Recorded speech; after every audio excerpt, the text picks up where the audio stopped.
Do you want to do the introduction, Ben? Yeah, absolutely. Because we have established that this is your fourth time?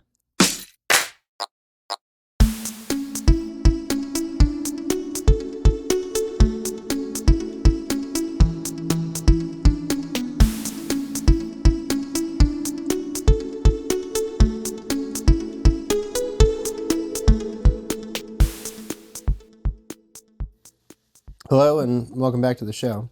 This is our second time that I'm welcoming you to your show. I think that's correct, right? The second time? I was questioning when I was going over here. I was like, is this my show? Is this Ben's show? This is my show, but... Well, welcome to RUNNAH. It's a show about Cape Cod running.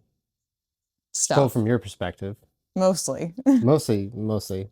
Yeah, we have you back again hosting today, Ben. It's a pleasure to be here in my living room. Yeah, so why am I here? Where I was. Yeah. Ben didn't have to go anywhere. I came here.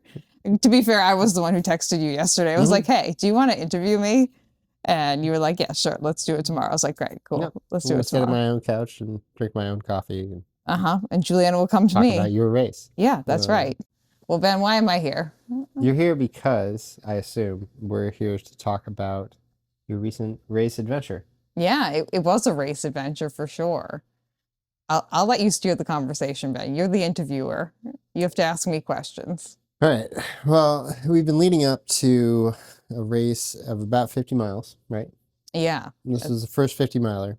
Yep. And you've been thinking about this for probably, 3 months, 4 months? When did you sign up? Probably since I ran the Watapa 50K back in May. Okay, so you're here to tell us about the race that you recently ran. Yes, that is correct. And did it go as you expected? I will say the goals that I had for the race, besides like finishing, 50-50. I went into this knowing that I was going to learn a lot of things and that I was going to be testing out some stuff. This was my first attempt. I did want to finish, and I knew that it would be a mental battle in some capacity and a physical battle. Was it the mental battle you expected? It was not the mental or the physical battle that I expected. It was a challenging one, but I expected that there'd be some point during this race where I would just be so physically and mentally tired that I just had to keep moving. Okay. I just had to keep it moving, which that kind of happened, but that's not really the walls that I hit. Because the walls that I hit happened pretty early on in this race. It sounded like the walls or the floor. More like the forest floor that I hit. Okay. So that was... Want to tell us about that part of your experience? Yeah. I mean, so pretty much it was the Stonecat 50 miler as part of the Stonecat Trail Festival, which is put on by the Trail Animals Running Club, or TARC. Yep. And I will say, very nice group of human beings, very well-run race, especially for a smaller kind of volunteer-based group race. Very well marked. Very impressed by how well marked this was. Yeah, it didn't seem like finding the markings was necessarily the problem. No. And that was all good and well. Things that went well for me, I'm going to say my fueling up until the 27-mile point, no GI distress at all, which is wild for me. And we did the full liquids, the puddings or less kind of thing the day before, and then just took on some of the ginger chews and then the noon endurance powder. Okay. And we'll circle back to diet and nutrition and talk about that as well. It's kind of like a subtopic here. Oh, okay. What direction do you want me to run in, Ben? Well, give us an overview of the race. Yeah. It's 50 miles. Yep, 50 miles. It is 4 loops of the same course through the forests up in Ipswich, and it goes out of the Paul Duncan School or something like that. So it's four loops of the same course. There are multiple distances that are happening during this day. I know there was a 10K, there is a 100K, there's a half marathon and a full marathon, and there's a kids race, and then there's a 50 miler. So truly a festival. It's truly a festival of distances, and so for my race, the 50 miler, we were doing 4 loops of this course. They stated that it was 12.5 miles. By my watch, it was 13.4. So we're going loosey-goosey fluid miles on the trails, as you do. Yep. And so it's never going to be never going to match the watch. Absolutely not. And so we just kind of kept it like a fluid 50, that was my general thing. How did that feel at the moment you found that out? I was well into the pain cave and the decision that I was not going to even complete the fluid 58 by the time I realized the distance. So it wasn't a fitness issue? No, I came back into the finish line area with telling them I was DNFing, having made that decision on lap 1, and then conclusively making that decision on lap 2. Feeling like fitness wise and endurance wise, I was fine. I could have easily kept going. I was not winded. I was not exhausted. I was just kind of mentally done. I think this is going to be a really cluttered audio file. Yeah, that's fine. It is what it is. Finn, are you making a guest appearance whether we like it or not? Your race top down. Tell us everything from the name to the distance. You've mentioned 4 loops, 12.5 miles apiece. Yep. Maybe an aid station halfway through? Yes. So it was the 4 loops. There was an aid station. They, again, said about 6 miles in. It was more like 7.5. So it was about halfway through, give or take. And then there was an aid station at the start/finish line. Okay. And I was supposed to make 4 loops of this course. I want to say it was somewhere between 1 and 2,000 feet of elevation gain throughout the entire loop. So pretty rolling hills, I would say. Mostly, I'd say 75% single track. What would you compare it to the trails around here? Probably Crane is probably the closest I've been that it kind of resembles. I feel like the back half of the Cape Cod Trail race, where Mount Zig is. Yeah, sure. Just a lot of that. Oh. Just a lot of kind of medium-sized hills that you were kind of zigzagging up and then zigzagging down. Yep, that makes sense. So it was just you were constantly going up and down. There were very few parts where you were on the flat, which for me is fine. And it was good for me to finish that and know that I was at the end, I was going somewhere between 19 and 21 minute miles walking, and I wasn't pushing myself hard at all. And I got to the finish and I was like, we're good. That's fine. Just going, I like the up and downs though. I much prefer to have things kind of rolling. Okay. So for me, the rolling was completely fine, but it was very much so fully 100%, except for, I'll say 99%, because there were 2 spots where we were kind of exposed, on a little pond area. But other than that, fully in the trees. Okay. So not a lot of sun issues, wind, negligible. The wind in the morning was still kind of rolling through pretty hard. That was because we had that pretty significant windstorm that came through. And so up until probably 8 or 9 a.m., the wind was still kind of ripping through the trees. It was strong enough where it was doing that. Yeah. But definitely the day before when I came to check out the starting line area, it was ripping through the trees. And in the morning, it was pretty harsh on the field where we started. So it must have been a lot of leaves, wind blown on the trail. Yes, many leaves. Is that where we should take this story? Probably. All right, let's go. The leaves are kind of the superstars of this story, more or less. Tell us about the leaves. Yeah, so like I mentioned, the wind kind of ripped through the entirety of Ipswich and most of Massachusetts the night before. So much so that the Airbnb I was staying at had a motion sensor light that the tree outside kept setting off. Because it kept moving back and forth so much. And woke up in the morning and every single leaf that was on the tree collectively was on the ground. So it was just, you couldn't see anything. It was complete just carnage when it came to leaves on the trees, now on the ground. Yep. It was also 5 a.m., pitch black, no light at all. I did have my headlamp, which actually I feel worked out as well as a headlamp probably could have worked out. There was nothing more I could have asked of that headlamp. Yep. To be 100% honest. Difficult moment to be on a trail in New England. Yeah, on a trail that had, in retrospect, on my second lap around, a lot of annoyingly medium-sized rocks and kind of mid-large sized rocks that were just jutted out in a lot of different directions that with the leaf cover, you couldn't see. Right. And there was a lot of roots too on top of all of that, which is just kind of classic New England trail. It wasn't really anything super outstanding when it came to running on New England trails, but the leaf cover just made it almost impossible to navigate. Yeah. And I just wasn't prepared for that. Yep. And to my defense, the leaves only started changing and falling like really like a week and a half ago. Mm-hmm. So do you feel like, based on your years on this earth, that this is a problem that could have been predicted, or? Probably. There were a few things where I clearly was just a dumbass. Is this your first fall? Have you lived on this planet before, Julianna? The answer to that is yes. Have I learned anything? Maybe. That's all right. I still haven't set my watch back for daylight savings time, so. Honestly, that tracks. Yeah. Just subtract an hour. It's easier. If my watch didn't automatically do it, I probably wouldn't have either.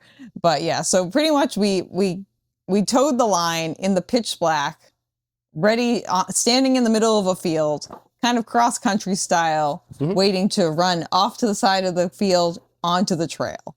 Yep. I had no idea where I was going. Yeah. I've never been on this trail before. Big advantage to having done it before. Yeah. You know, people returning for another trip around the course, probably. Or oh, definitely. I was talking to the guy in retrospect, afterwards, when I was at the finish/starting area after I DNF'd, who had marked the course in the morning. Yeah. Those guys are usually good resources. Yeah. So he was telling me, and I complimented his course markings because they were quite good. Yeah. And we'd love to see a well-marked course. Yes, we'd love to. It was very well marked. And I was telling him how well marked it was. And he was telling me that he had run it to double check on his markings the night, in the morning at 3 a.m. And how he even had a hard time navigating it. And he has run that course many times. Behind everybody suffering on an ultramarathon course is a race director who already suffered 6 hours earlier. Yeah.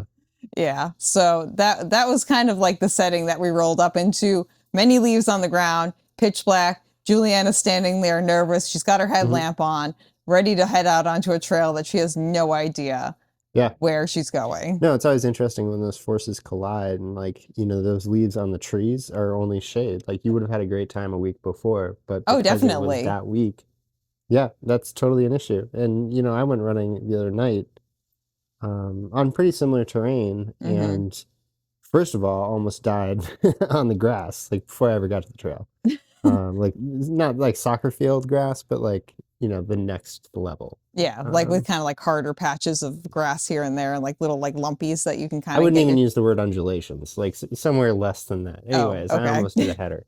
So I understand, first of all, as an advocate of waste lights, that there's probably only one situation in which a waste light's really not helpful, and it's this: fallen leaves covering jutting rocks. Because you're not going to pick up the shadow. No, it wasn't going to show me anything. And so we were the first people to go off for the day as well, too. So we started at 5 a.m. The marathon started at 6. And then there were 2 other distances that started at 7 and 8. Yep. So by the time they hit the course, we had all traversed or trepiced around the course. Which can be nice if the trail is going to degrade, but it can also be really harsh if you've never seen the trail before and nobody's maybe done that loop except the race director. Yeah. Recently. So by the time the other distances had reached the trail, we had and I saw this on the second loop around that I did, a lot of the leaves had been kind of pushed off where the trail was. But because I was one of the first 20 people on that trail all day, since the leaves had come down, it was just fresh leaves. Yeah, you couldn't tell where the trail was. And again, the trees were blocking any semblance of light that could have come up. So well-marked course, but hard to find the trail, which necessitates looking up, which I imagine leads us to the event itself. Yes, the falls. It sounds like the first of maybe several. Spoiler alert, but there's more than one here. Yeah, there's more than one fall that happened. Yeah, so we pretty much... Let's just go through them sequentially. Yeah, so we got onto the trail. Fate kind of met me initially. I will say... It's nice to have a running buddy. Yeah, me and my anxiety and Fate were 3 amigos together. You should see if you can draft off them like Eliud Kipchoge does. Yeah, I know. Create a little triangle. Right behind them. I should have created a plow or a shovel to kind of the leaves in front of me. That would have been more useful, honestly. Optimism. Yeah. Put optimism in the front and then anxiety and Fate on the sides. Yeah. There we go. That's what I'll do next time. This seems like a practical solution. Yeah, we've got all the answers here. It's I would say one of the most interesting things for me is that like I kind of consider myself like a very empathetic person and someone who can kind of like read vibes. And the second I got off the field and onto the trail, everything in my body said, get the fuck off of this trail. Like my body was like, we're quitting now. I was like, no, we're not. We just got here. We're not even a mile in. And every cell of my body was like, nope, no, no, no. And now I know why, but it's okay. Okay. So you override that feeling. And I override honestly, the first lap, the entire time, the thoughts that were going through my head was, am I going to die?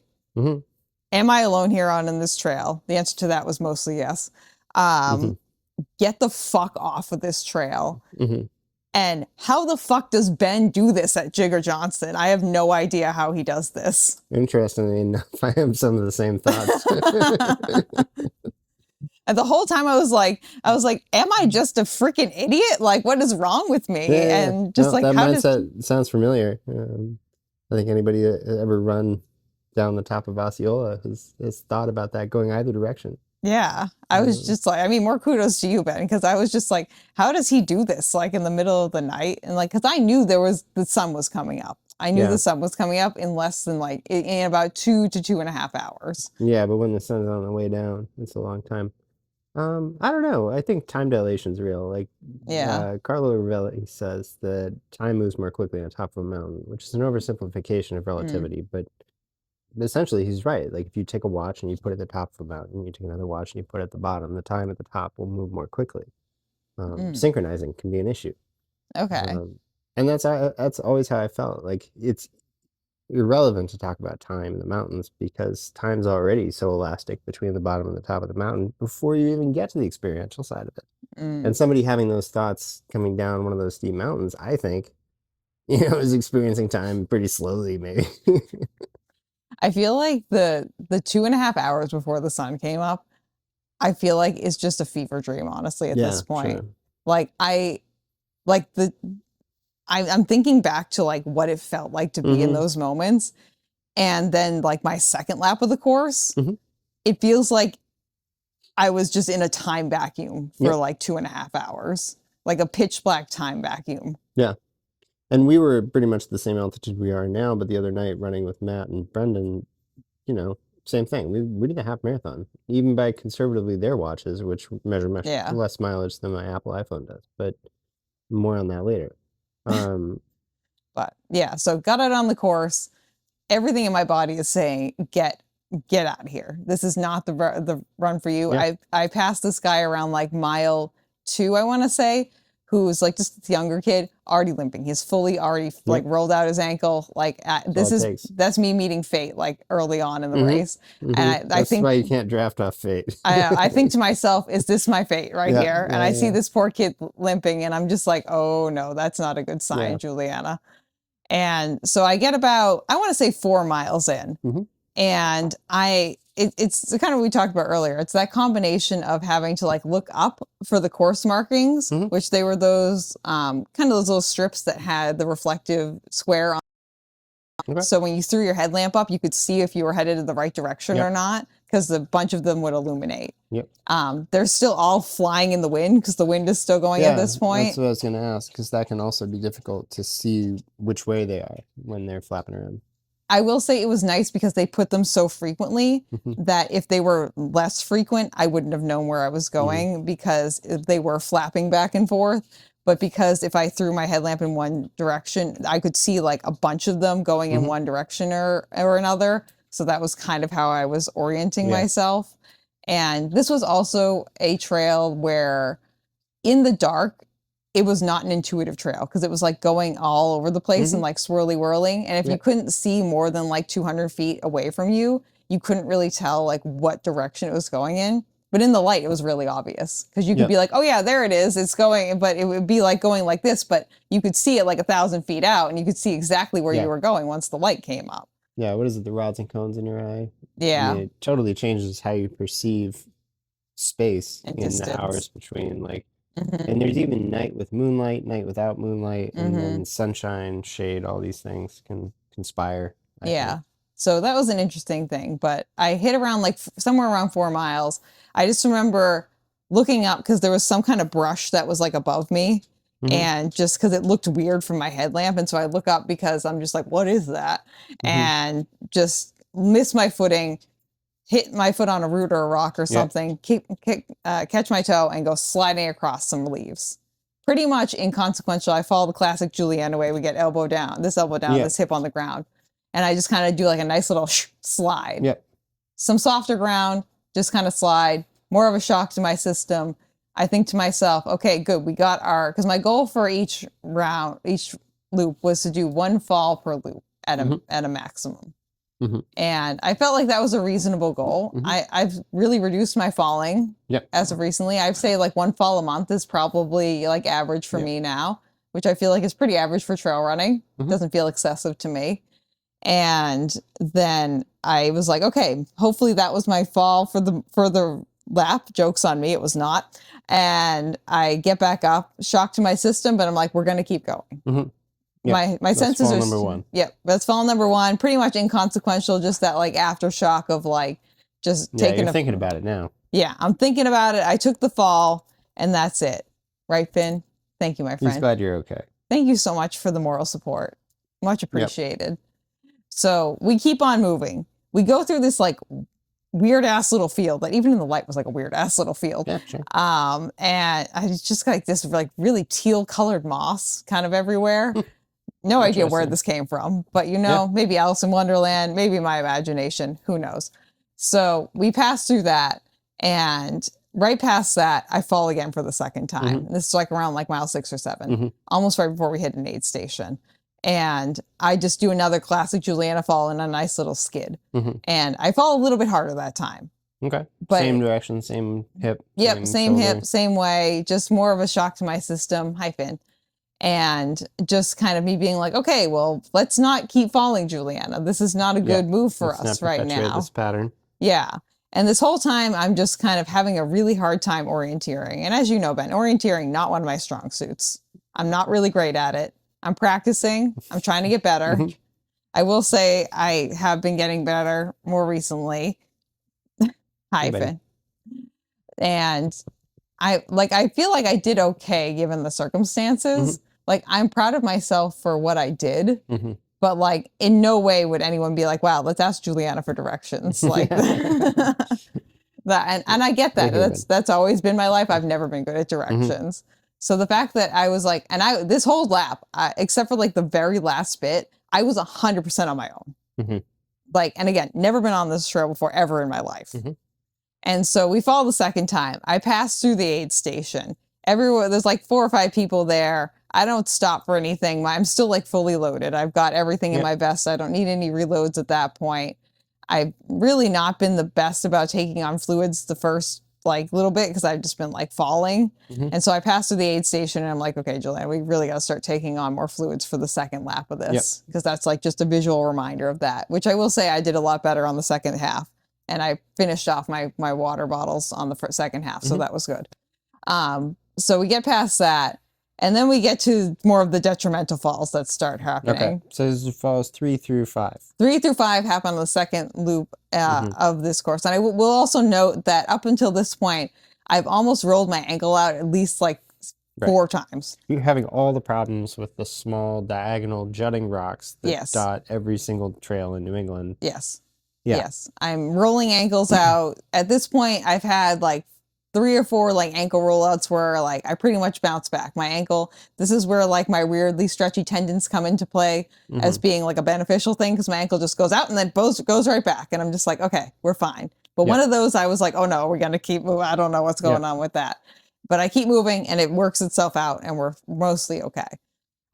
We get to the second half of the loop and I am going up a hill and I catch my foot on something, root rock, whatever the heck it is.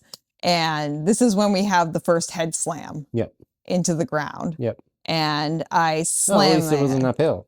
Yeah, a little bit. Yeah, so a little bit of less of a fall. Yeah, it could have been worse. And I'm 99% sure I hit the ground because like I've just... You don't remember it. You probably did. Yeah. I think I hit the ground. But again, the ground is hard and it's cold at this point. So like, who knows? And this is the time where like I get up, I like yell and scream, like I'm like, ow, because like I just slammed my head on the ground. I'm wearing my headphones. I'm not allegedly, yeah. I mean, you can see the bruising here. Yeah, so, but I'm wearing my headphones, and I will say I had my headphones on. I'm not listening. The first lap I didn't have any other stimulation except from my brain. Wearing them. I get it. Yeah, I'm wearing them for like, I planned on wearing them laps 2 and 4. It's easy to find them when you're already wearing them. Yeah, that way I didn't have to think about putting them on. Plus they're the open ear ones, so like I can still hear. There's nothing covering my ears at all. Point being, you're not distracted. This is just a difficult trail at a particularly difficult time of year. No, I'm fully dialed in. Like I don't have any other stimulation except for the trail in my brain. That is it. And so I slam my head on the ground. It is like throbbing through my head. Yep. And my first thought is like, is this the end? For me, in the moment, ever? Am I dying? Yeah, was this it? Is this it? Is the Tark Trail Animals Trail Festival the way that I end on this planet? Yeah. Am I tarking the ambulance home today? Water? I slam my head on the ground. I question my existence on this planet. All right. So evidence that your head's probably okay. Yeah. I stand up. I've almost had a concussion before, actually, thanks to my dog Myrtle. She dragged me down the stairs and I slammed my head like 3 times on 3 separate stairs. So I'm aware of what the symptoms of a concussion are. I reassess myself as I stand back up. I'm not having any headache. I'm not like delirious. I know exactly where I am, like relatively speaking. And I feel okay to move onward. But this is where we take the first like big initial hit to my confidence, like mentally. Okay. Because really at the end of this, it was the mental like side of like getting up and running again and like the fear of tripping that I think like that really got me at the end. So we take like a big hit to the mental confidence when it comes to running without falling and tripping again. Yep. And like being able to keep going. And at this point, like my head is definitely hurting me because I definitely bruised my head and I can feel the bruising starting. But again, like I don't feel like I'm bleeding. Like I do a little check and I can't see any blood. I also know that I'm on my way to the finish/starting area. So in my head, I'm like, I'm like, just keep it moving, Julianna. Get assessed when you get to that area. As long as like you don't have any other problems, and I have my phone fully charged on me. If I really need something, I'll call 911 and I'll call the people. I have the race director's number who's gave it to us, who's at the start finish area. So I have a way to let people know. Plus, I know that there will be people coming behind me, whether I like it or not. So at some point, someone will pass over my dead body, hopefully. If you're on the trail, they'll find you. They'll find me. Like I said, we're the first of all the races that are happening on that same course all day. So someone will find me eventually. Right. So we keep it moving. And then the sun starts to come up. It's like kind of like halfway up at this point, but you still need the headlamp because there's so much tree cover. And I'm not moving fast in any capacity across these trails. And I'm just kind of going, trying not to trip, trying to move. I will say, like, when I was actually moving, I felt like I was moving okay. And like after I ran into some other people and was running alongside them, I was like, okay, I actually am moving okay. Yeah, you just didn't feel good. No, I was just mentally, I was out of the game. I was just not, it was no just longer involved in the race. Yeah. Mentally not involved, physically still involved, physically in pain, but physically being like, and mentally being like, well, Julianna, we came all the way out here to do this. You've got to put in your effort. Like, let's give it a solid effort. We haven't even made it one loop yet. Chill. The sun's not even fully up. And so we go a little bit further, and this is where I take round 2 to the head. I fall, I hit more like this part of my head. The first part is like this side part. The second part is like this top front part up here. And I can just like hear my like bells ringing in my head. They only last for a minute. And then I can just like, I'm just like, oh no, like I start realizing I'm like, today we're not going to make it to 50 miles, like responsibly and reasonably. Yeah. Because I fully also understand that like I'm the one driving myself home tomorrow after this, and like having someone come rescue me is not like a good look, you know. I don't want to have my aunt and uncle come rescue me tomorrow morning and then have to come back and get my car another time too, and all these things, like, or go to the ER if I don't have to, you know. my body takes me to the ER and urgent care on its own. I don't need to choose to go there. Yeah, I was going to say, you don't need to punch your frequent flyer card. Yeah, they already know me by name there. We don't need to use that card again. And so I have that kind of realization that I'm like, today I don't think is my day. Like full realization. I've kind of been thinking that since the beginning, but I have the full realization that today is probably not going to happen. I still want to try and get the most out of it that I can. Still living in that delusional world, you know, and I keep it moving. And at this point, I run into this kid who must be like 20 or 21 years old. And I start talking to him because at this point he's walking and I'm like, you know what? I too am going to walk for a little bit. Let's take a nice jaunty walk through the woods, shall we? And I'm going to chat with this gentleman. And I start talking to him. He signed up for the 100K. He tells me the furthest he's ever run in one go is 13 miles. And I say, that's a nice time for you. He's like, I'm already in pain. I was like, sounds nice. And so we go a little bit further. By the time we get to like 12 and a half miles, we both have realized that we're really not that close to the starting line area.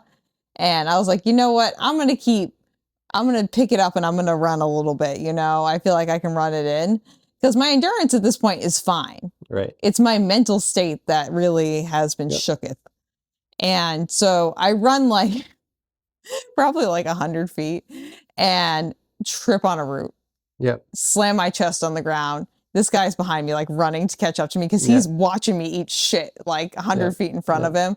And he picks me up from the ground and I had fully knocked the wind out of myself just because I hit myself in the chest. And he's like, you okay? I'm like, yep. Because I just the wind is knocked out of me. I got nothing in the tank when it comes to breathing at that point. And I'm like, you know what? We're gonna walk it into the, we're like we have to be less than a mile. We're just gonna walk it in. Let's not risk it again for another time, you know, let's just take it in. And I get into the start finish area, very kind volunteers there, very, very kind. And I'm like, can you guys just look at my head to see what it looks like from an outsider's perspective, make sure I'm not bleeding, make sure there's not any really terrible looking bruising happening. And yeah, you got some bruising through here and I can see a little bit up here, but other than that, you look okay. I was mentally in my head, I'm like, I don't want to stop now. I know that I'm not going to complete the 50 miles, but I came all the way out here and I'd like to at least do half of it if I can. And the thing is also, this was only at 8 a.m. And the course closed at 7 p.m. Right. And it turned out daylight left. Yeah. And it turned out to be a really pleasant, nice day once the sun came up. Yep. And so I was like, you know what? Worst comes to worst, I'm going to walk one more lap of this and I'm going to enjoy some sunshine and some nice time in the woods. And I'll just call it after I get back to the start line after that, which is pretty much exactly what I did. I started running a little bit when I got back into the woods back on the trail. And again, we come back to the fact that this trail looked completely different. Yeah, after a lap. After the sun had fully come up. Yeah. I knew the course a little bit better. And me and the marathon and all the other distances had started at that point. And so they cleared a lot of the leaves to the side because people had just come through the trail already. So I was like, this is a completely different course now at this point. And if I had started this race in the light with less leaves, this would have been a completely different race for me. Yeah. It would have been different challenges that I came across, but definitely different race, 100%. Yep. So no lack of challenges, I'm sure, but still different challenges. So I start running a little bit and I get back onto the trail and I catch my toe and I almost fall. And I just have this full emotional and mental shock go through my system of we can't do that today, Julianna. Yep. And just my body just completely shuts down. Yep. Mentally, I am fully shut down at this point. Yeah. And I just kind of numbly walked another 13.4 miles through the woods. Yeah. And that was kind of it. I tried to pick it up a little bit and run a little bit. Yep. And I will say I was definitely in better shape than a lot of the other people who were out there. I passed a lot of other people who were running the 50-mile distance and they were also largely walking as well too. And I will say, so shoe report from this side of things. 50% ultras, 40% Hokas, and then I would say like 9% Asics, and then I'll put myself in as 1% Puma. So, you mean in the race? Yes. Well, you saw people in the Tribuco? I saw people in the Kayano. Oh, well. Obviously, they have impeccable taste. The Kayano, yeah, it's just like you did too, Ben. Yep. Yeah, I saw people Comfy, in the supportive, sticky enough. Yeah. I mean, the guy who was wearing it, well, I don't think he was moving as spryly as he wanted to be, but he was definitely moving. I didn't see him trip or anything, so. Yeah, I mean, I wondered, looking at the Nike structure recently, like, is this the outsider trail shoe I've been waiting for? Maybe. We don't know yet. Yeah. TBD. Yeah, we'll wait and see. We're always looking for the next best shoe. Never. You wore what? The Puma Deviate too. I mean, that was going to be my question. Either, whichever way it went was, did you wear the Puma Deviate 2? And if you hadn't, why not? And if you had, how did it perform? I would say, so gear-wise, overall, I'm going to give myself a 90 out of 100. Okay. I was very satisfied with my Showed gear up wearing choices. Clothes. Good. Yep, Showed up I wearing did. Shoes. They stayed on. I did not like freebird this. I did not show up in my birthday suit, so that was the nice. Halloween 100 was recently, so it's, Yeah, there was a guy dressed as Buzz Lightyear who had Buzz Lightyear on top and just like a nut sack on the bottom, so. Yep. Anyways, you achieved full clothing. Good for you. I was wearing full clothing, and yeah, the Deviate was great. I will say I put my Curex insoles in them, which was the move for running, but for walking, it was not the move. It's just not soft enough? No, it ended up like the way that the Deviate hits, it ended up like making my arch push out too far right here, and I bruised right here when I was on the second lap when I was walking. Not when I was running though, but when I was walking. So I probably should have switched out my shoes for the North Face shoes that I have for like a more of a walking experience. And I hesitate to get behind that, but maybe a different shoelace. Could have been, or just loosening up the shoes or something. I wonder. Yeah. It was the feet swell. Yeah. Well, by the time I reached that point, it was too late. I already bruised my foot, and I know what you mean, though. It does come down pretty tight across the instep, right? Like it's. Yeah. It was just kind of like pushing up through my instep a little bit too much when I was walking, I think, because I was. Yeah, it has one lace down by the toe. It has another cross and then another cross. And you're talking about that one. Right? Yeah, the top cross at the top. Yeah.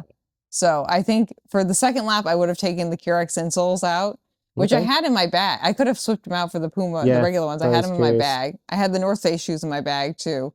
You see what I mean about decision fatigue, though? Like, yeah, those are all decisions you could have made.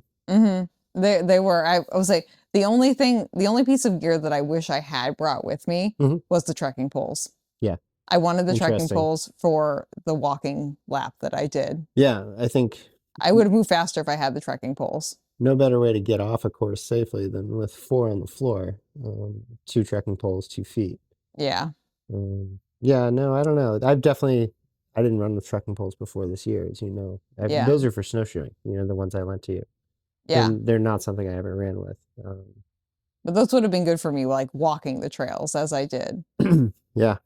That's why I was kind of like, I got halfway through my lap walking, and just like stability wise and just like navigation wise, it would have been better to have the trekking poles. What percentage of people on the course would you say had them? Maybe in the 50-mile distance, because I doubt the marathoners were. Probably like 5%. I didn't really see that many trekking poles. This course, huh?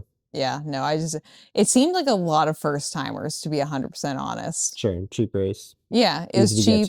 Yeah, and like the TARC group is very notorious for being very inclusive and trying to include like anyone of any experience in their races. I remember I definitely ran into people commuting on the commuter rail train out of Boston last year, or 2 years ago for this race, because that's how they were dressed at about this time of year. I was going up to Newburyport. Yep. Yeah. No, we had. I know there were a few people who like just came up on the on the railway just to run this, and then we're taking. Yeah. So if you are in Boston and you're looking for what would you call this, rolling hills and potentially fatal trail? Yeah. Yeah. Mediumly annoying rocks, many of them. Yeah. Look, if you can make it across the commuter rail out of Boston, you're well qualified to run this course. Yeah. There's more obstacles there than there are on this course. Oh, yeah. For sure. Oh, yeah. Yeah. So I would say those are really my only like gear things like my mittens that I have that had like the zipper on them, those worked out great. My so wind everything cheater, that was with you was good, and that's the wish to have was the poles. yeah, my vest worked out fantastic. Yep. 10 out of 10 on the vest. And the vest was what? The Solomon Sensei Pro 10. Yep. So, which I didn't put anything in the back except for the second lap when the sun came out. I threw my wind cheater in the back. So you didn't really need the capacity, but it No. sits on the back and is empty, so whatever. Yeah, it sits on, and it gave me like an option to throw things back there. Sure. So that was like kind of like a nice thing, but it didn't, no chafing. I did 2 layers of full merino wool. I was gonna ask, yep. Yep, t-shirt and then a long sleeve underneath, hat, and yeah, the merino wool like tall socks that I have. But other than, yeah, the gear was, I felt very confident in my like gear choices. After that, I was like, okay, Julianna, you kind of know what you're doing in some capacity. Like your gear worked out fine. It doesn't seem like it's a gear issue. No, wasn't a gear issue. Wasn't this, weirdly enough, wasn't a nutrition issue this time. Like finished, wasn't really like worse for wear. Not like peeing blood like I was at Berlin. Not like I wasn't overly dehydrated. Well, that's the nice thing about DNFing a race is it's just way easier than finishing it. Sometimes. Well, I mean, in terms of like calories expended, you know, you have all your gels. You can use it. Like I'm still training with gels from Jigger Johnson. There you go. It's like roughly true. Like it's a box that I bought at that time. I've eaten all the gels that I took on the trail, but the gifts of a DNF. Yeah, your shoes are not as worn out as you thought they would be. You're not as dehydrated. You can go to work the next day. Yeah. No, there are a lot of good reasons to DNF, of course. I think. Yeah, largely pick up running a little bit sooner than you would have otherwise. Again, afterwards, instead of like no recovery period, really. I mean, a little bit. A little bit, but nothing like crazy bananas. Like at this point, like for a 26-mile distance, like I can pick it up and run the next day, no problem for the most part, as long as I didn't like full send it. Yep. And like fully destroy myself. So that. So was how are good. you going to approach this? How are you going to like? Are you ever going back to the trails? Oh yeah, right now me and Leaves are on a need to know basis right now. Okay, so unfortunately after Leaves comes Ice. So yeah, I know. Me and Ice are on a fuck you basis. Yeah. So well, so is this treadmill running into the spring? Like what's going to happen? No, I'm just gonna I'll do what we did last year, where I'm gonna go out trail running and I'm just gonna be like mad at the ice and then I'm just gonna talk about it. I'm just gonna talk about it. I'm just gonna keep going. You know, I don't think like I definitely have like a little bit of aversion right now. We're only 2 days post this race and some traumatic falls, and I'm still feeling them, and I still have the bruising and everything too. So like I definitely am not ready to just like jump back onto a trail that's scattered in leaves right now, and unless I know it. And I mean, we'll come back to the things that I learned in a minute, but I definitely have some like major takeaway points. Yep. Because one of the things that I promised with this race is that I was going to learn a lot of things. Yep. And I definitely did. I definitely did. But no, I'm not calling this the end in any capacity. Okay. I honestly have even more confidence in myself now to finish the 50-miler distance, because I was like, I finished and I'm like, my endurance is in a good spot. Yep. I have good gear. Yep. I was able to manage at least half, like I've never been able to manage my nutrition that well. For that long. I was out there for 7.5 hours. Just like drinking kind of a modified liquid diet. Yeah. And the day before too. And like even afterwards, because usually afterwards I have like some like reverberating GI issues because like. Not uncommon. Yeah. Honestly, I was mostly fine. I was like, wow, look at me learning things out on these trails. Yeah, no, it's interesting when some aspects of your performance are like well within capacity, and then some aspects, where would you place the incapacity? What didn't work? What didn't work was that like, I feel the things that didn't work were, one, I don't think I did enough night running or like darkness running. Did you do any? I did like 3 or 4 days. Yeah. So the Cape Cod Marathon weekend, all those mornings, I got up at like 4 a.m. and I went running those mornings. Okay. That's where we tested out the headlamp as well too. Yep. So but the combination of rocks, leaves, and darkness, I did not experience before this. Yeah, I mean, and there's maybe two ways to look at that, which is one, if you'd run a lot more on that surface, you probably would have fallen a little bit more. And those falls could have taken place outside of the race context. We're like, this Yeah. guy's right behind you. You know, the nice thing about a race is Yeah. like, there's somebody 5 minutes away. Yeah. They may not be particularly helpful, but they'll be there. Yeah. I could have fallen out on Long Pond just like by myself Precisely. on a random Tuesday. Like, yeah, you could have created this event, but I think racing is a good place to find out about things like this because it is such a safe environment. Well, yeah, I mean, this is an argument I make with my Uncle Paul all the time too, because he's like these very, like, especially after this one, I'm going to hear it from him tonight when he comes over to drop off Myrtle. Yeah. But like, it's a much safe, like, people don't think about, I feel like how technically, logistically unsafe it is, especially for like a single solo female to go running out on the trails by yourself and not tell anyone else where you're like distinctly where you're going on any random day and time of the week, as opposed to running in an organized group with measured course markings where probably I would have waited half an hour to an hour maximum before someone passed by me. Who knew why I was there and like would know how to find help for me. Right, and if they were awful, the person behind them is going to help. And pretty soon a crowd accumulates and everybody's just helping. Yeah, because worst comes to worst, I cause a full-on backup on the trail. People are like, why is no one moving? It's like, there's a dead person up here! Yeah, nice. But yeah, I feel like I learned that I need to practice my night running and probably establish some kind of waist light system would be like a secondary, like better lighting. Yeah, it's hard to have too much light. Yeah, that's kind of what I was perusing on Google for last night was waist lamps. So definitely do something. You want to take, are we taking that dive right now? Or are we going to dive into waist lamps at this point in the show? Or do you want to talk about waist lamps? I think we should talk about waist lamps. Yeah, let's talk about waist lamps. Like zooming from out to in, you know, everybody knows the headlamp, right? Like it's easy to illuminate whatever it is you're looking at. It makes a lot of sense. I liked my headlamp. It was good. Fenix. Yeah, there's no knock on the headlamp here.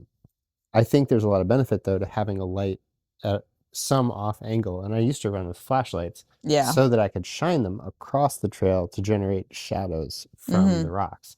And again, as I said, I don't think there's a situation you could have done that on this trail at this time of year because you've got a mottled leaf texture behind. You're never going to read the outline of that shadow. No, they wouldn't have showed me anything that I... The clear trail on a pretty good night, even a foggy one, you're going to get a good cross illumination. You can see the height of that rock measured as the shadow to your flashlight. You know, over years, I've mostly consolidated that light like on my pack or on my waistband.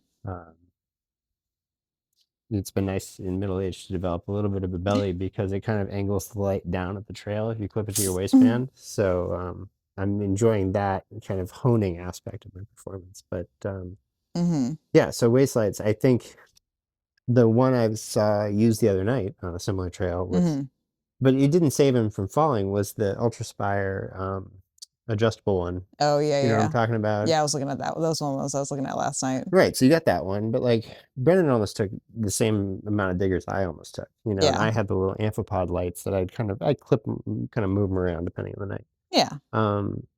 So it didn't prevent anything. I think he probably ran with a little less mental, like stress or focus on footing. The 99% of the time, he wasn't almost falling. I feel like the light just like, I think what you're hinting at exactly is that it just mentally gives you a little bit of like it's less a fatiguing. wider safety net. Yep.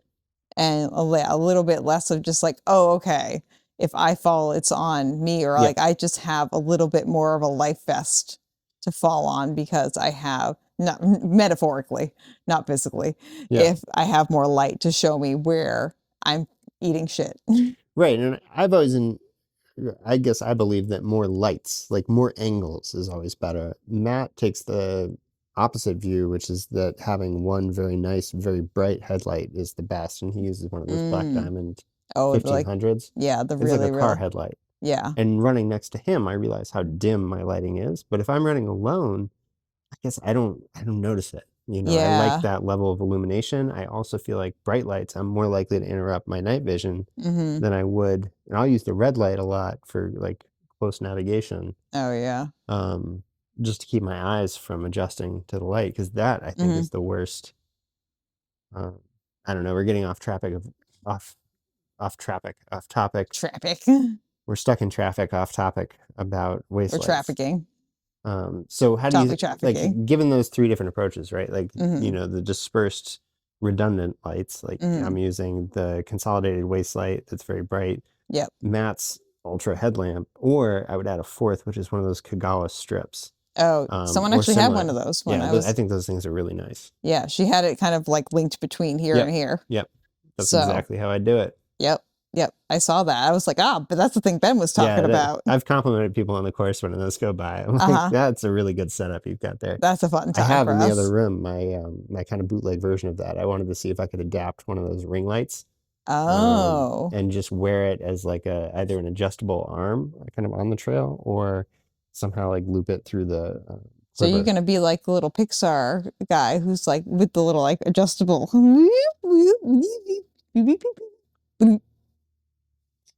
We'll credit that particular Pixar film in the show notes, no doubt. No, the guy who's the Pixar, the eye, the little the little lamp, the light. Yeah, who kind of like looks like a like this part of the lamp I know what you mean. From the logo, like the intro scene. Yeah, got it. Yeah, Pixar intro light bulb guy. Anyways, that was my big idea. Was basically what's the cheapest way I can get a good number of LEDs in some close arrangement with a USB cord I can plug to it, like a battery pack in the back. I think what we need is like some kind of like vest or something that just has the whole thing like is just light. Yeah, where like there are different, like if you just like hit different parts of the vest, they like send out a really bright light. So you could have like shoulder lights and like hip lights and a chest light. So if you wanted to just be like Iron Man, you could just be like boom. Yeah. I mean, it's hard because for what, like $109, $110, you can get one of those Kagawa light strips, which runs to a USB cord. You can use either an existing battery pack, or they also sell a battery pack. Anyways, that's my item that I think we need to invent this vest. Self-blooming onion, Iron Man style. This feels difficult to clean. Properly. What is the flashlight LED vest cleaning option? It's probably going to be disgusting. It'll probably catch fire. Probably. Like the blooming onion. Anyways. But yeah, no, I feel like you're exactly right though, that having the extra light in this specific situation would not have helped me like visually because of like the leaves kind of just like flatlining the terrain. But it is definitely something for me thinking like into like I learned a lot of things that I want to take with me into my other attempts with me. And one of them is I want to have a waist lamp as a secondary light source. So that way I can kind of create, like you just said, like the different angles of the light coming. Almost like studio illumination for the individual rocks as we like consider the geology of the way forward. Yeah. So that way I can trapeze more safely, hopefully. Also, I discovered, like talking about like the light thing, I feel like for me specifically, having like not the best orienteering skills in the entire world, I have realized that like I would really prefer to either start the race in the light and get one loop of the course done, if it's a loop course, in the light, so that way I can establish like kind of where I'm going. So I'm not dedicating as much as my brain to orienteering as I was on that first slant, and just like kind of showing up to like pretty much like a pitch black haunted house and them being like, have fun, Julianna, and me being like,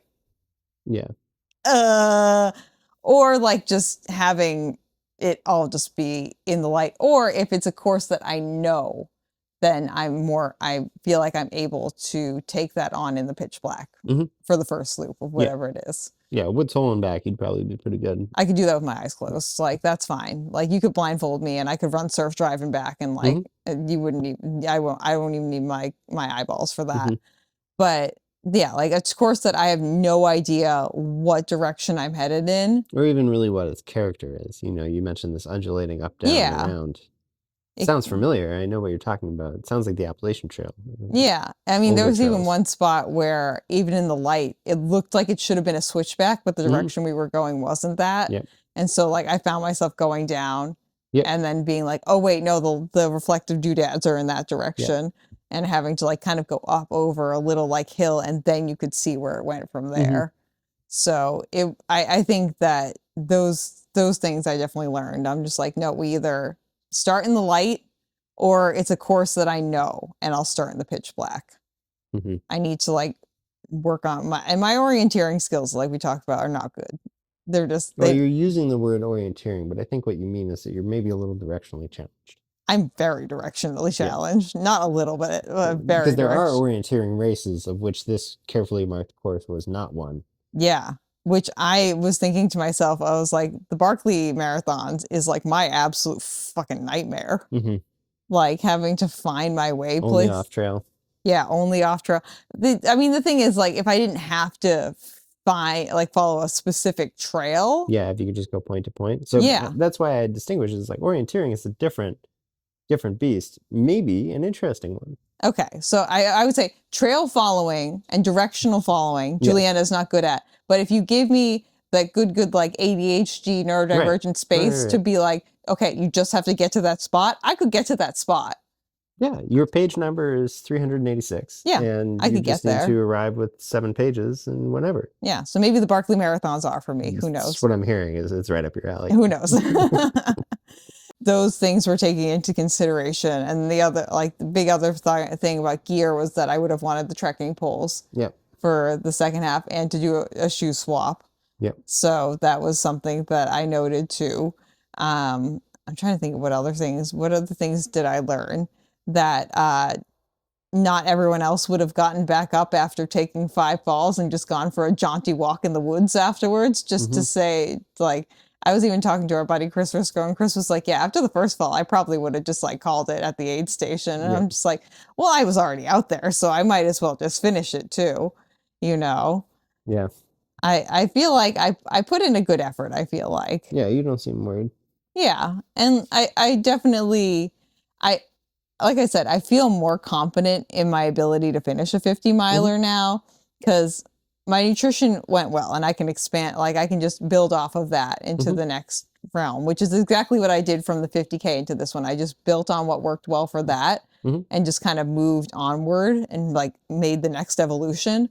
And like same with the gear too. Like I feel like the gear went well and I took some notes down and now I have like some notes to move into the next realm.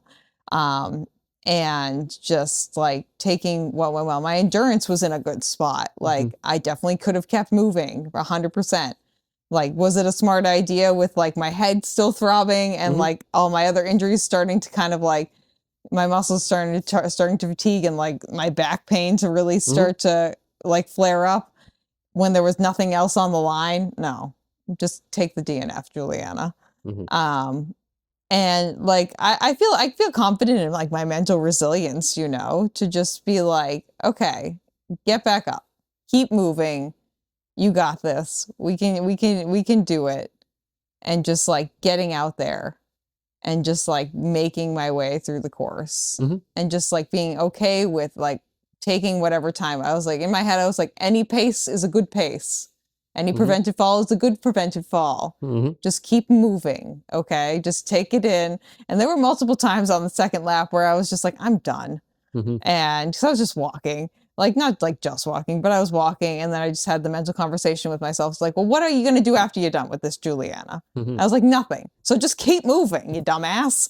Like, just like what else? Are you going to go home and you're going to think to yourself, or the Airbnb, you're going to think to yourself, wow, it's so nice outside. I wish I could go outside. Back in the woods. And then what are you going to do? You're going to go freaking outside and walk again. So just keep on walking because you're going to end up back out here anyway. And so that was the conversation I had with myself multiple times. And I will say, like, one of the things that I know that you kind of like about the trail running community and that I kind of wish there was a little bit more of, and I know this was a smaller race as well too, is I wish I had more people to talk to and more people to share the experience with, which for you I know is a detractor, but for me is not a detractor. Look, I'm not against other people being there. I just think that engaging with them is currently a distraction that I'm trying to have less of in my racing. See, I had a nice time being able to talk to people when I got to talk to them. And it would have been nice, especially on the walking lap, to just have someone to talk to while I was there. That would have been a nice time, but I did it by myself anyway. I had my music on the second lap, so that was good. My headphones lasted me almost exactly the full lap, which was great. But yeah, I felt confident in my ability to like bring myself through that and also come to the logical conclusion that today was not my day. We are going to DNF and that's okay. So this is my first DNF. I've never DNF before. Yeah. So how did that feel? It felt a mixture of kind of like disappointment, but also relief. Yep. And also just like coming to terms with like what the situation was in reality. Yeah. Because there was no way I was getting to the end of this without like risking my actual life. And there was nothing else on the line but my pride. Right. Once you hit that fight or flight point, it's pretty difficult to claw your way back, I think. You're describing very much how I felt after Pittsfield last year. Yeah. Where, you know, at first, the first minor cramps, I'm like, oh, just suck it up, you know, keep going. Yeah. The second minor cramps, oh, that's interesting. That's pretty strong. Yeah. The third one, almost falling down the mountain. You're like, well, this is not you hit ideal. that moment of, you know, almost like an animal encounter or something where you're just like, no, this is not my day for the trail. So see you later. Goodbye. Yeah, pretty much. Yeah, I empathize very much with your unapologetic stance towards your DNF. I think, like, when you go through it, you understand, like, there's just not, there wasn't another way to do it. As you pointed out, the course was open till 7 p.m. and there was a way in which you could have spent the whole day moving. Yeah, for sure. But yeah, it wasn't doing you any good. You can come back later. Yeah, I knew after I finished lap 1 that this was going to be a DNF, but I knew that I still had like the endurance in me and I wasn't feeling like that terrible. And I did have people look at me where I was like, I can go back on the course. And like, I also made the pact with myself that if I get up, even if I get like 100 feet back onto that course and I don't feel okay, we're going to turn around and we're going to come back. Yep. Like we are already going to DNF. I had already established that. And the more steps I took on the course for the second lap, the more I realized I was like, yes, we are DNFing. This is exactly the right way we should do things. And like, honestly, as bad as I was feeling, everyone else I passed who was like, or like interacted with, who was running the 50 miler looked way worse than I did. And none of them had fallen. I talked to them and none of them had fallen as many times as me. And I was like, okay, I feel better about myself now. Like I told them like a little, like a brief, like vignette into my experience thus far. And they gave me a little vignette into their experience and they were all men. And like I shared with you too, there were only 7 women who signed up for the 50 miler. And I believe 4 who finished. So if I had kept up on my pace, I would have come in second. So that's interesting. Yeah. But there were like, I don't know, like 30 or so guys who signed up for this. Yep. So everyone I passed who was running the 50 miler or the 100K were all gentlemen. And they were all stunned that I was still out there. Every single one of them. Even just giving them like a really short little vignette into like what I had experienced thus far. You know, it's kind of an interesting new role that you've opened up in racing, which is the travel race director, you know, or the travel race announcer, excuse me. Yes, that's somebody me. Who travels the course and actually race announces from among the people running the race. Yes, that could be, that could be a new... I think you maybe should take this to Kathy and see if this is maybe an idea the Cape Cod Marathon wants to get behind. Sponsored by the Cape Cod Marathon. Julianna runs the course as a sponsored race announcer. Yep. Yes. Reporting to you live. Yeah, I mean, and then you just pick it up for a little while and like run with that crew and like hear about their experiences and then slow down a little bit, wait for the next group to go by. And yeah, interview them as they go by. That could be interesting. Yeah, maybe. That's kind of like, I was practicing while I was out there. Yeah. Then. But yeah, all the gentlemen that I passed were in much worse spirits and worse condition than I was. And we were all on the second lap or the first lap when I passed them at either the very end of the first lap or during the second lap. That's what's kind of interesting to me about point A to B races versus lap races. Yeah. Because ultra running is kind of this interesting sport where the very elite people, and I'm not the first to say this, but the very elite people are in the same race with everybody else. You're just on a spectrum, a continuum. Oh, definitely. And I think it's interesting when in loop courses, you begin to pass other elements of that continuum and you see how other people are running the race. Versus, I was thinking about the out and back nature of Kilkenny and Jigger Johnson 100. You see all the elites. See everybody performing really well, and then everybody performing, in Jigger Johnson's case, like I guess either case, a little bit better than you, but not much better. Yeah. And then if you begin to do the loop course, I imagine you'll pass everybody, beginning again with the person having the least good time. Yeah. Also, I psychologically interesting. I overlapped with the marathon people too while I was out on the course too, which was interesting for me to see because I got passed by like the first place marathon people. And then the people who were on their second lap of the marathon, who were like just average runners, kept like going back and forth with me.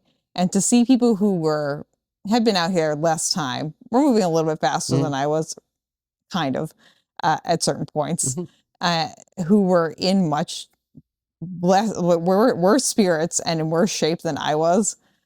They saw me, and some of the people were like kind of, I could see a little bit demoralized when they realized I was out there like attempting a 50-mile distance. And I was just like, "Hi friends, how are you doing? And nice job." And they're like trying to finish up that final lap of the marathon, and they're like dying. And I'm just kind of like putzing along and just being like, how are we doing, friends? And they're just like, I don't know. Yeah, I mean, you're really a pioneer in speaking to people during ultras, I think. Like, I've heard the intermittent conversation. You're the only person I've known who's ever run the majority of the race in conversation.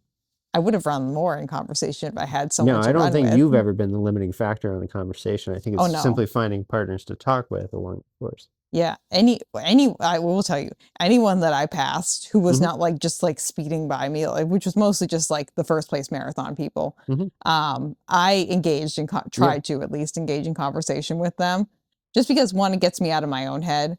Two, I was just kind of like looking for something to amuse me, at that point, just kind of like being like, "Hey, what's going on?" And just trying to also gauge how other people's experiences had been, to see if mine was unique or not. If like, Julianna, do you just have like butterfeet and you're just like flippity slopping all over the place? Or is this like shared tripping experience, like really truly shared amongst us as a uniform experience? And the answer to that is, after talking to people out on the trail and people at the finish area and people since then who were volunteers of the race, there were a lot of people who were falling and tripping, and there was a high DNF rate, even for this year, for this race specifically, after talking to some volunteers who have volunteered multiple times at this race. So one of the women who actually checked my head, contacted me afterwards saying that she had never seen that many people DNF for the 100K and the 50-miler. And that even the guys who were in first place came out of doing a third lap of the course, and instead of going back out for a fourth lap, just called it and said it wasn't their day. So I guess they like mentally, she's like, they didn't look like they were having any distress or anything, but like mentally, maybe they just couldn't get themselves to go back onto the leaves or something. I think that's the other reason loops are a lot harder than out and backs or A to B courses, is that in an A to B course in particular, like there's no faster way to get home than finishing. Yeah. And in an out and back course, it's by the time you're hurting, you just got to get back to the start. So yeah, the loop course is, I mean, that's what Pittsfield was. It was a loop course, and I just wasn't going out for that last lap. Yeah. I will say I pride myself in, like, even after like having that really treacherous first lap, being like, nope, I'm going back. And just being like, okay, here we go. I think there's probably some benefit to unwinding the adrenaline a little bit, just passing back over the same trail again and not falling in the exact same spot. Yeah, that was like, and it was nice to see the trail. Like, it is a very pretty area when you can actually see what's out there. Yeah. North Shore, what do we call that? Yeah, I'd say like North Shore, like right above Boston. So not technically Cape Cod, a little bit outside your bailiwick. Yeah, it's like 2 hours away. So technically this is RUNNAH, the show about Cape Cod and other things. And beyond. Okay, and beyond. Yeah, and beyond. You missed the tagline, Ben, when we were Welcome to RUNNAH, the show about running on Cape Cod and beyond. Going on Cape Cod, Massachusetts and beyond. This is the Beyond episode. This is the Beyond. Even though technically we were still in Massachusetts, but for the first lap, it felt like I was on the moon. So, is this an episode or bonus content? This is an episode. I'll edit it. Okay. Don't worry. Yeah. So I feel like, I don't know. I have pride in it, and I feel like I feel more confident in my endurance and also in being a trail ultra marathon runner because I did get back out there and I did all these things, and like I feel like an official ultra runner now because I have that DNF under my belt. Like that feels Everybody like needs one. Yeah, it feels like the full initiation has happened. Yeah. I have finished and completed and won. Thank you so much. A trail race, an ultra trail race, and then I have not finished, DNF'd, and definitely not won another ultra trail race. Both ends of the spectrum of experience. Yep, I lived them both, and now I just have to find a good middle zone to hang out in, you know?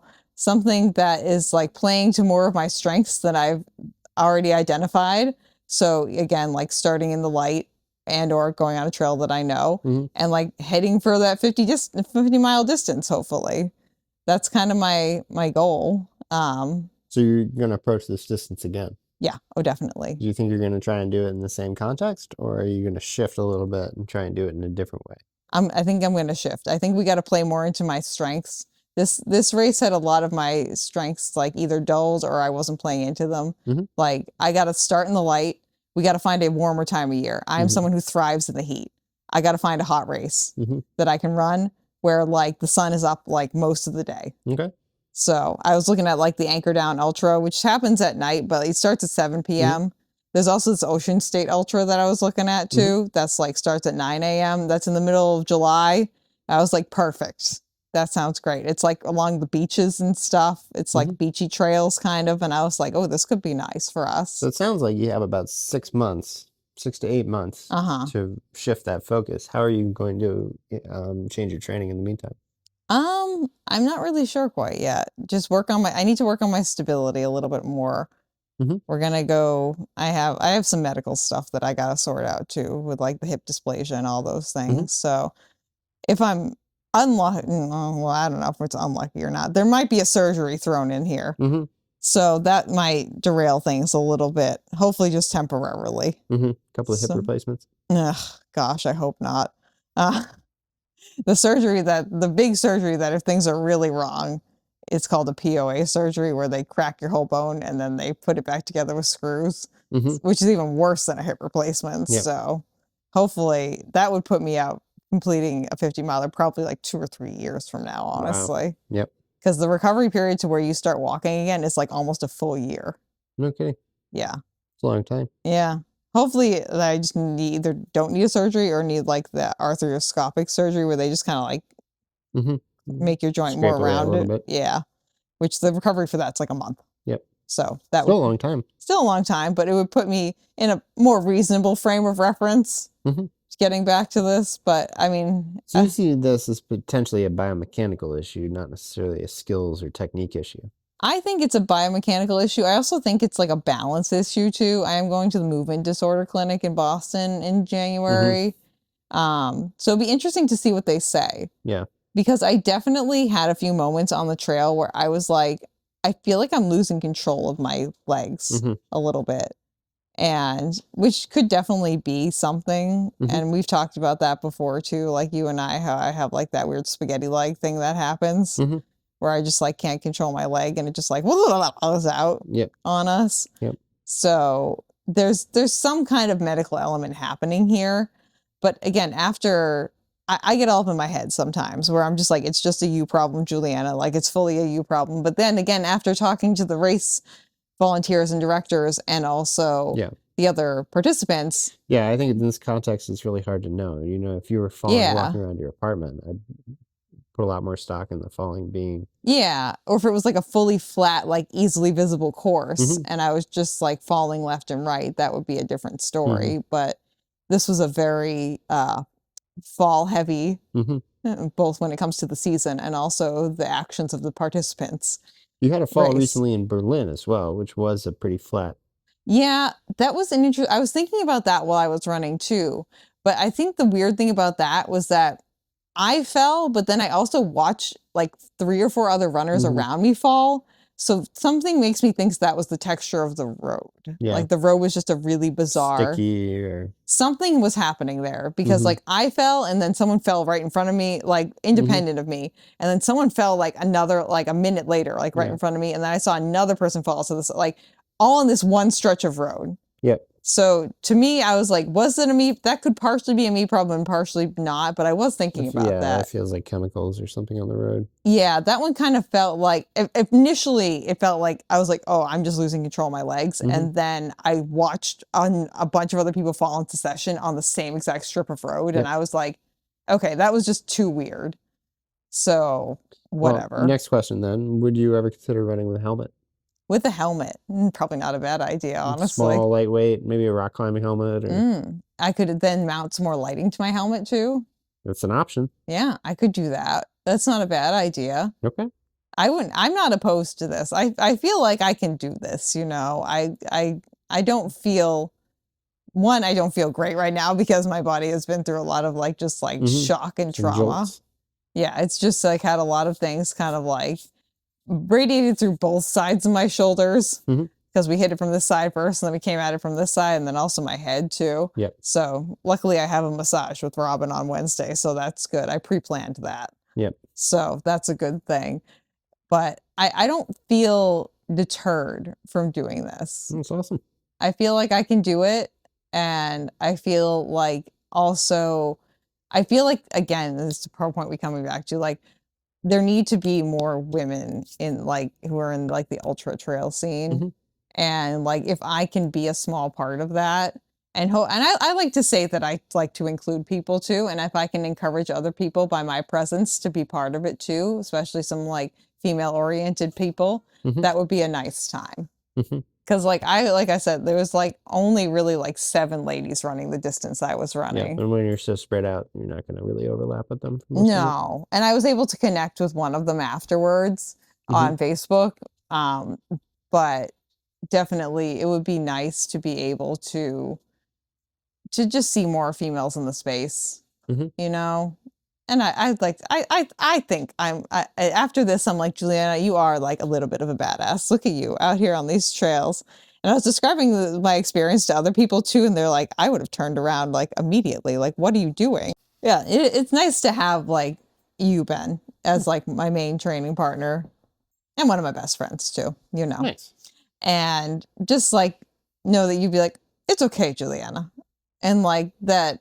The DNF, I feel like me DNFing, and you were like, yes, Julianna is like even more of a trail runner than an ultra runner. Now it's official. Yep, she has I've officially graduated to junior baby trail runner now.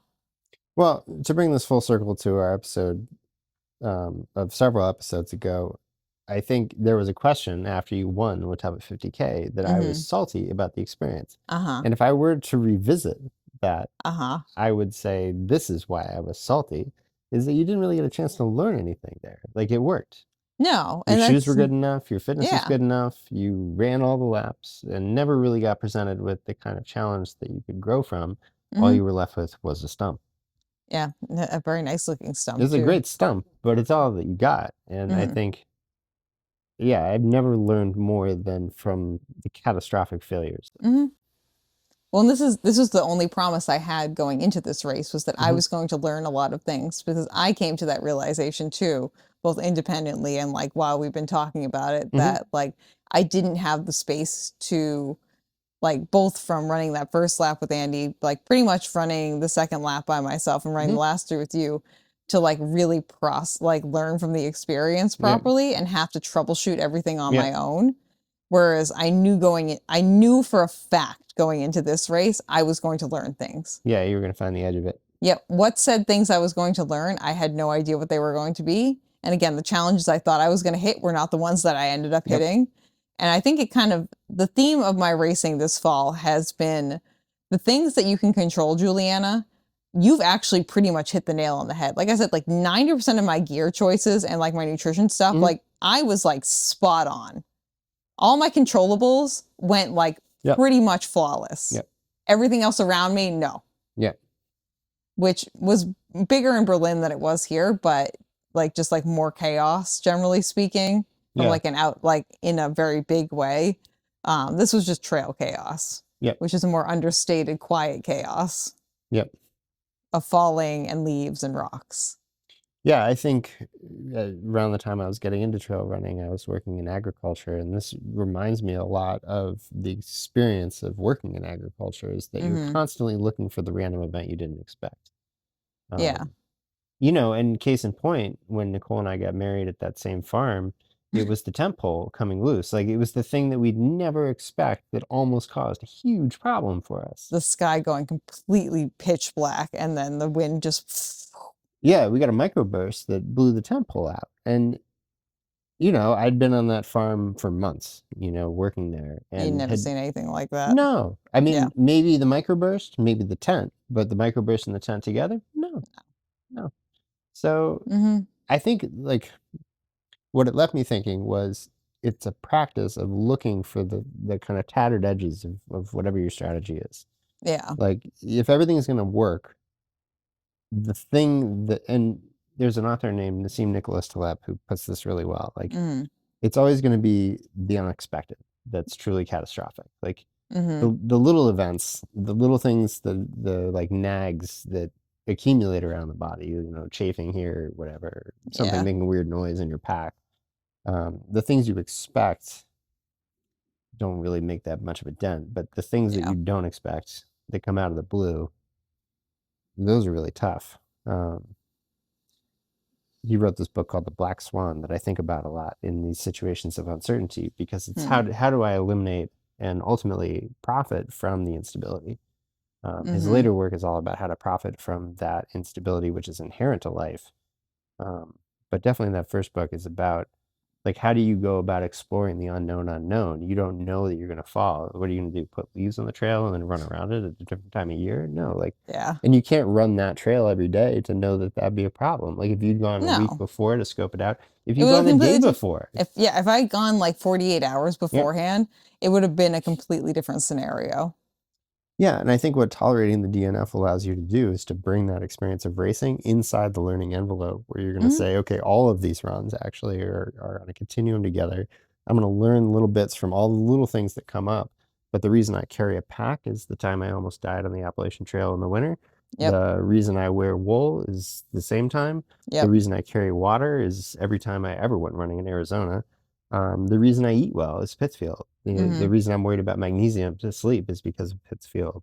Each of those failure points brought a different little flavor of learning. And I think part of the joy of the last few years has been trying to fit them together. Because if I just do everything, I'm carrying 20 pounds of gear and schlepping my way slowly with a bunch of things I'm never going to reasonably use. And so I think there's had to be like a paring down as well. Like you can carry too much light, for instance. Oh yeah.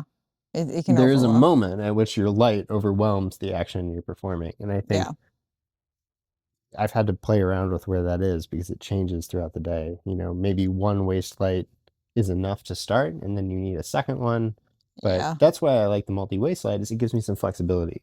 Like I have a range of opportunities to project light, and at any given moment, but then you get into the decision fatigue. You had a pair of shoes for every possible situation that could have occurred on this course, but changing them was not something that you could reasonably affect to change your outcome.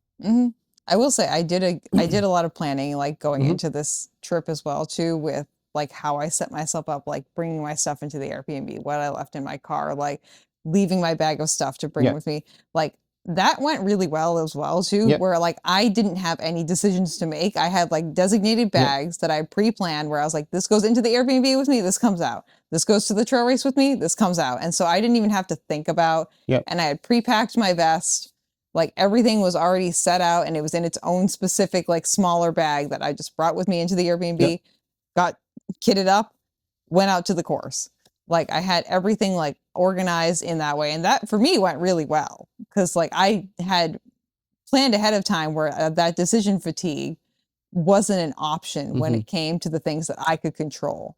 Like all the controllables, like I said, I did a very good job like managing the controllables. The non-controllables, I feel like I did an okay job of managing. I got back up. I assessed correctly. I'm not permanently injured. I'm not permanently concussed or temporarily concussed. I was able to like effectively know the signs and symptoms of like a concussion, a major injury, and like asked to be assessed appropriately, just to make sure there was nothing happening, and listened to my body and was able to be like, today's not my day. Now, you've attracted a little bit of flack online, and we don't have to get into any specifics here in this interview, but you've attracted a little bit of flack online for undertaking this really lightly, of not taking this race seriously, and of underpreparing. In the broad sense. Would you address that at all? Because it doesn't seem like that's actually the case here. No, I think the person who did that is someone who has no information on my training at all, and also my strategies and Sure. anything, and is someone who I blocked on Strava a Yeah. long time ago. If you were to cherry pick the information, it might seem like that, but if you had been speaking to you on a regular basis, you would understand that you were thinking through each of these things. Yeah, and I've been assessing gear, like putting in the mileage. Like I've been out on doing loops along pond, which is probably the closest I could have gotten for the most part. Well, I was thinking about it, and this. Long Pond's actually a really optimal trial ground for this because it's so near the hospital.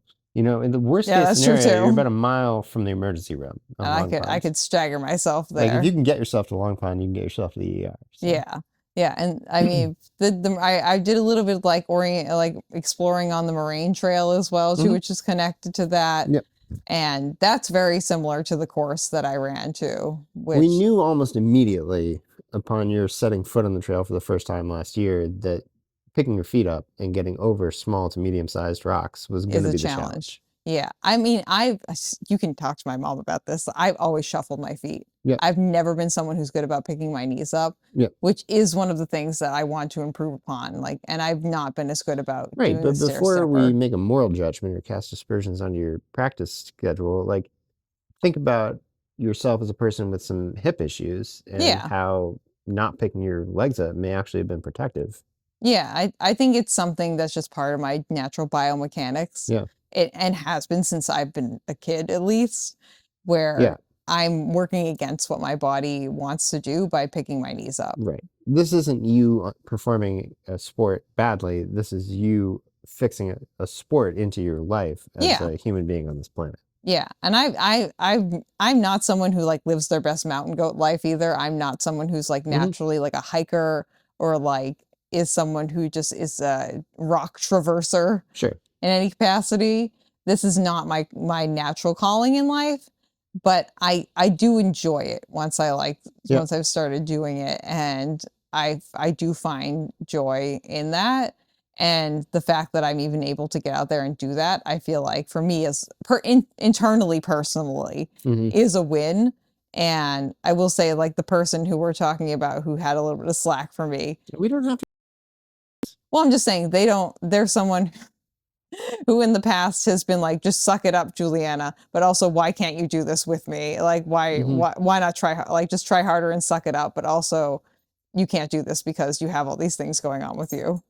So it's kind of that exclusionary attitude that I kind of don't really enjoy being around. Pretty much the antithesis to your stated goals and ambitions. Yeah, I'm someone who's just like, if someone else wants to do something with me, like more power to them for the most part. Like they can, I would have gladly let any one of those people who was on the trail with me, go with me for the rest of the lap or the rest of the race, whatever. I was more than willing to pick someone up. They just didn't really anyone seem interested in that. So that was kind of the long and short of that. I like I said earlier too, like I want to bring as many people into this as possible.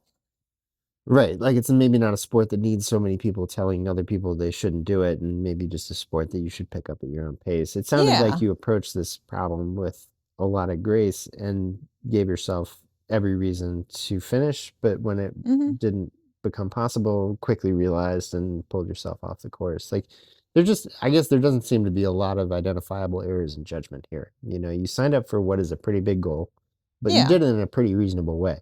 And I had people who have run the course before telling me that they felt like based off of my training, who have been following me on Strava and like talking with me. Because you're doing the up and down, you're doing all the things, and then the leaves fall and it changes everything. Yeah. A little bit. Yeah. And like I said, my gear was pretty much good. Like if there hadn't been leaves, like my headlamp would have been sufficient. Yep. And would have been like probably more than enough to get me through that course without the leaves.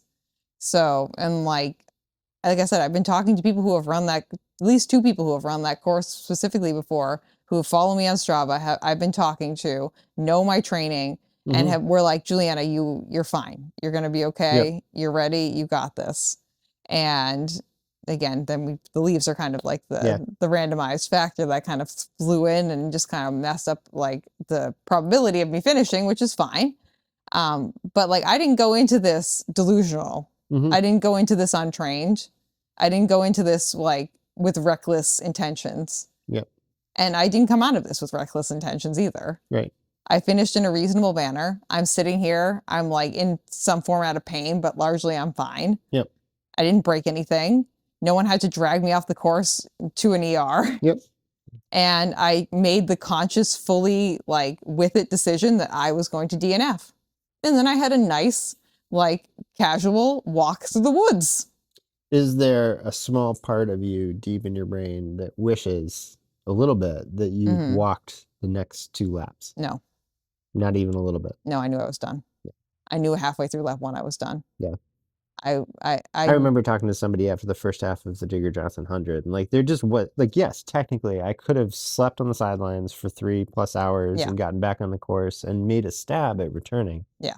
But I think once you hit that fight or flight point, like you'll have to come back on another time. Yeah. Like a different day. Like I said, I hit the trail, and after like 5 seconds on the trail, my whole body was revolting against being there. And after that was re-cemented in with the head slam on the ground, the first one, I knew that this was not my day. 100,000,000%. Which feels the same as when I ran into a rattlesnake in Arizona. You know, this thing pops up at me and my run was over. I just went home. Yeah. You know, it wasn't.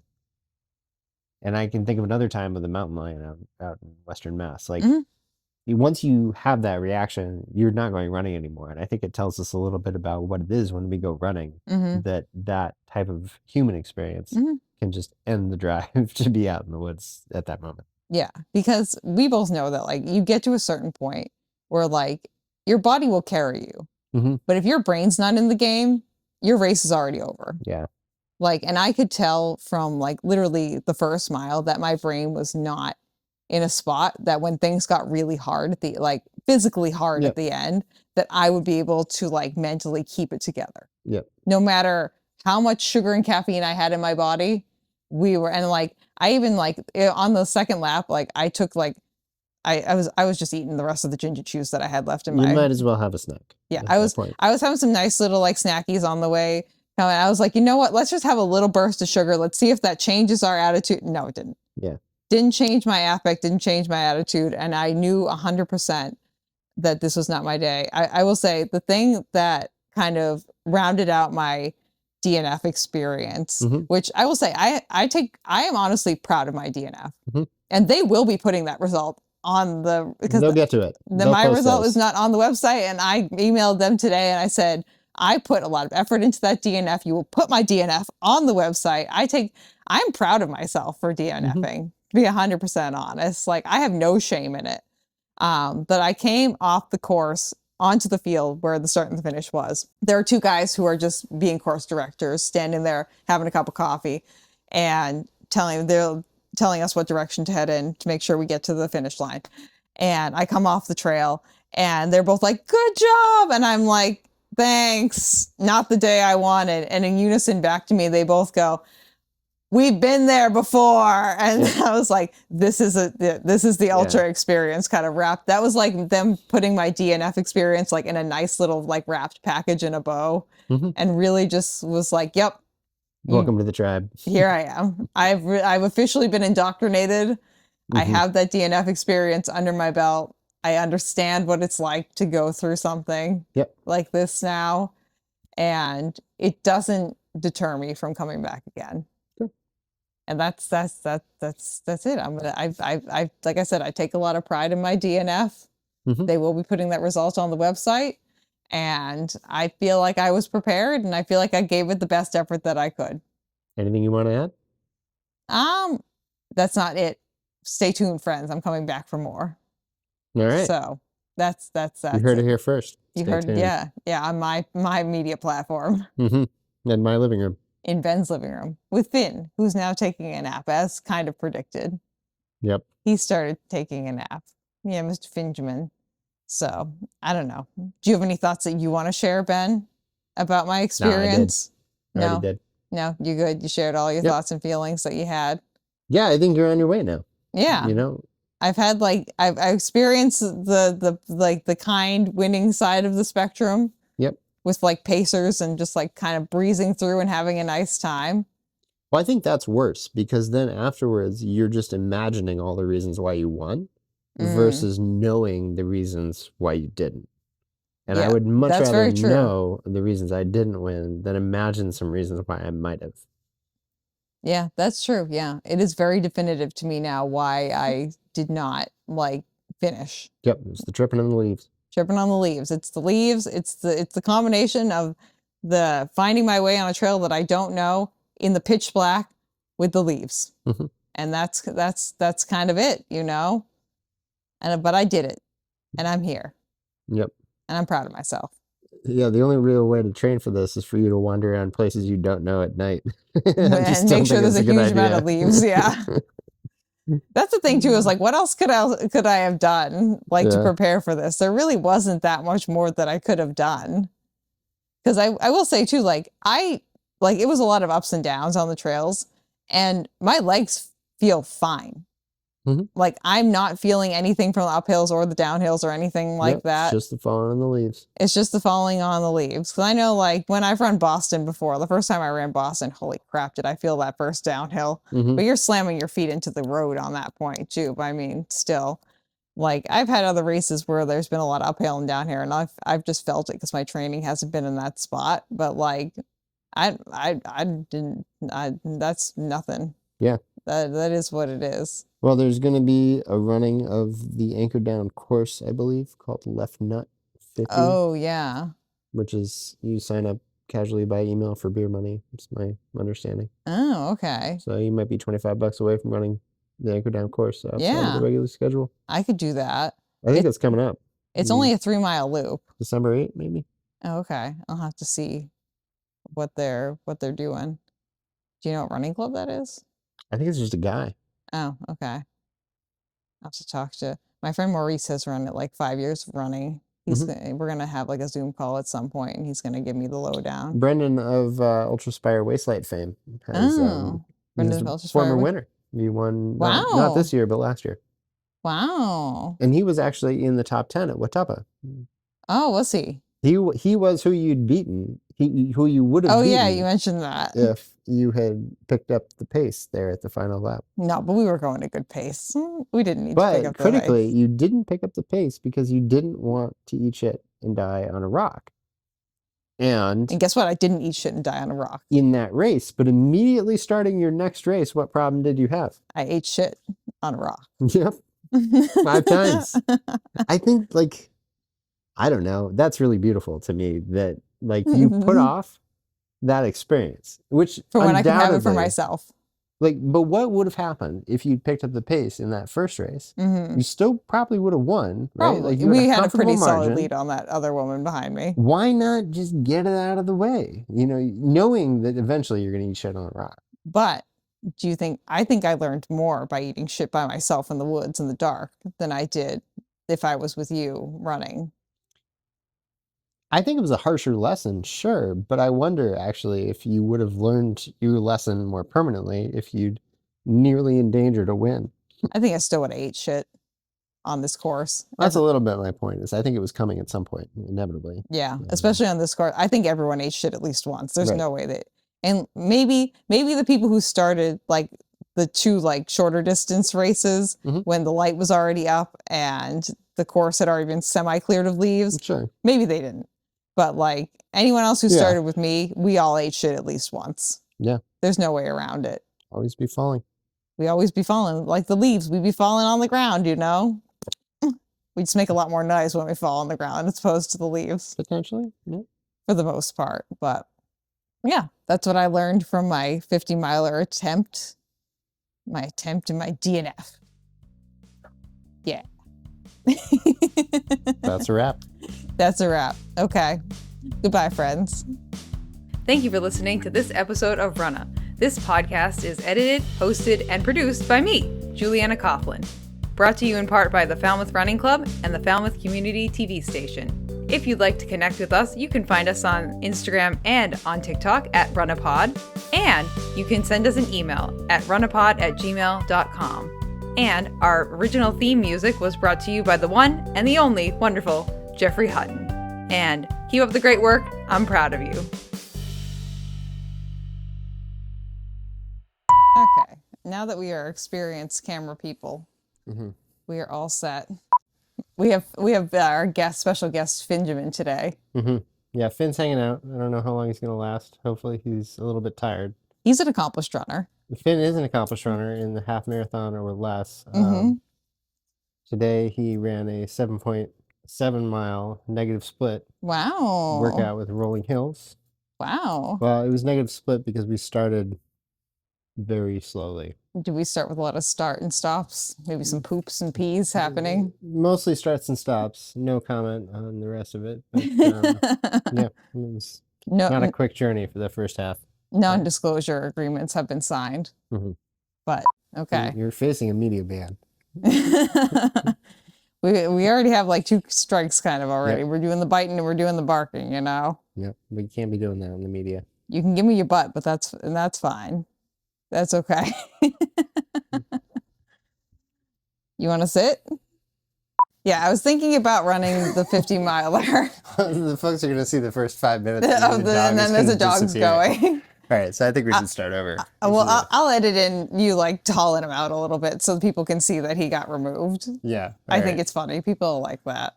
Okay, well, people, I hope you liked it. You may occasionally hear some dog-based noises coming from my right. That's the dog to my right. Correct, Ben. And okay, actually... 1 second. We're going to figure out a workaround. Yeah, Finn. Do you need water? Yeah, you need something, Finn? Is there water? Do you need water? Let's get some water. Oh, we'll take a quick interlude so Finn can get a bevy. You need a bevy, Finn? It's important to stay hydrated, especially when you're a pup. Yeah, especially if you ran this morning too. You gotta make sure your hydration is on point, Finn. Look at all that dog fur I got on my socks now, Finn. Hey, that's actually pretty good. I vacuumed this morning. I mean, there's more dog fur at my house than is on my socks, so do not bite me, Finjamin. I think it's going to be interesting how he skips around because we're clearly going to have to edit between parts like this. Yes, I might have to edit. If you bark, Finn, we might have to edit that out because that's going to be a non-speaking role, friend. Yeah, because that's going to be a little bit shocking to people's ear holes if you start barking. He's not Mike's, but... Yeah, but he did that pretty close to buddy. me. Hey. Second strike. Hey. You're going to the residence. Take a chill pill, my dude. If you want to get petted, you can sit right next to me and I'll pet you, okay? What do you think? You gonna hang out? You gonna hang out or are you gonna get banned? All right, buddy. Hey, we're gonna break off the interview to bounce this audience member is 86. Yeah. From the theater. Yep. I actually have to put his residential bed together. We have to get the residents up and running. Ben, you tested your limits and you didn't really live up to the hype, my friend. Yeah, security's gonna come for the Wonder Pup. Yeah, the bouncer is coming to get you today. You know what it is, buddy. It's the scoop. Oh no, it's a scoop. Ah! Oh, Finn. Be okay if you're just gnawing on my sweatshirt, but you're getting my skin too, so that's kind of the problem. Yeah, this will be good. One fewer distractions. Yeah. Give him some nice bum hole. You know what we're gonna do? Look at my bum hole, Dad. I'm like, yeah, Finn.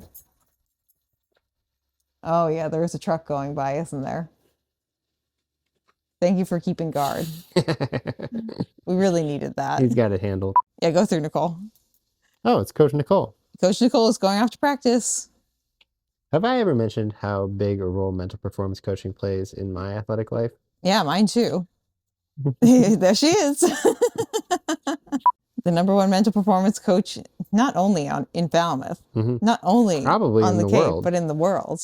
There's just a lot of chatter, if you will, about mental performance coaching right now and its effectiveness in sports. Did you see how effective it was for all the Cape Cod Marathon finishers this year? Oh, I did, absolutely. Yeah. And actually, Dr. Nicole was leading the cycling team there. Yes. World-renowned Dr. Nicole Zamore. Yep. Big fan of hers. Bright future. Bright future for that one. I think so. All of her cycling team members were enamored.